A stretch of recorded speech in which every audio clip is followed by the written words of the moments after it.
श्रीमती मीराबाई का प्रादुर्भाव हुआ। वही माधवी कलयुग में मीरा बनकर के प्रकट हुई।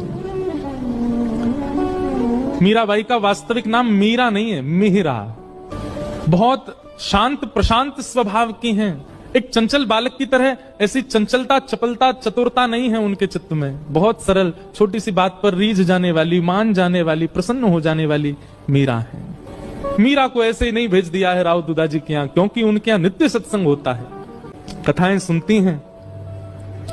जोशी जी कथा सुनाने के लिए आते हैं, मीराबाई सुनकर के प्रसन्न हो जाती हैं, प्रश्न पूछती हैं, ऐसे ऐसे प्रश्न पूछती हैं कि जोशी जी ही स्तब्ध हो जाते हैं।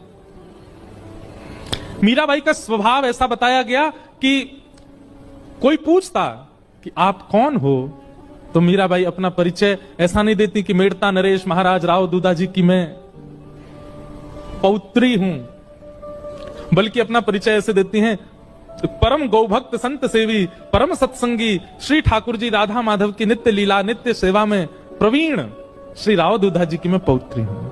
वो कभी ऐसा परिचय नहीं देती हैं कि इतने बड़े राजा घराने की मैं पुत्री। ये गुण भागवत में लिखा है कि परम भागवत कभी भी अपने उच्च कुल, अपनी जात, अपनी आदि आदि के प्रभाव में नहीं रहता।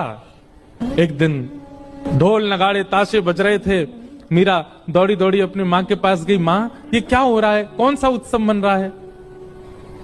तो माँ ने कहा, मीरा ये बारात जा रही है, एक लाली का ब्याह हो रहा है, उसका पति जा रहा है अपने परिवार के साथ नाचता गाता हुआ, ब्याह करके उसको अपने घर ले जाएगा। मीरा कहती है, ऐसे दुल्हा सबके लिए आते हैं? बोले हाँ, सब कन्या का ब्याह होता है, सबके दुल्हा आते हैं। अच्छा, तो माँ मेरा भी ब्याह होगा? हाँ, तेरा भी ब्याह होगा। जैसे तेरे बापूसा है ऐसे ही तू भी ब्याह करेगी और फिर तेरे बालक भी उनको बापू बोलेंगे, तू उनकी माँ होगी, तेरा भी ब्याह होगा। मीरा सोच में है और कहती है, मेरे बींद कौन होंगे फिर? मेरा ब्याह किससे होगा? कौन होंगे मेरे बींद? छोटी सी कन्या ऐसे सवाल पूछे तो माँ तो उसको मजाक में ले लेती है। अरे मीरा, ये कोई समय है, अभी थोड़ी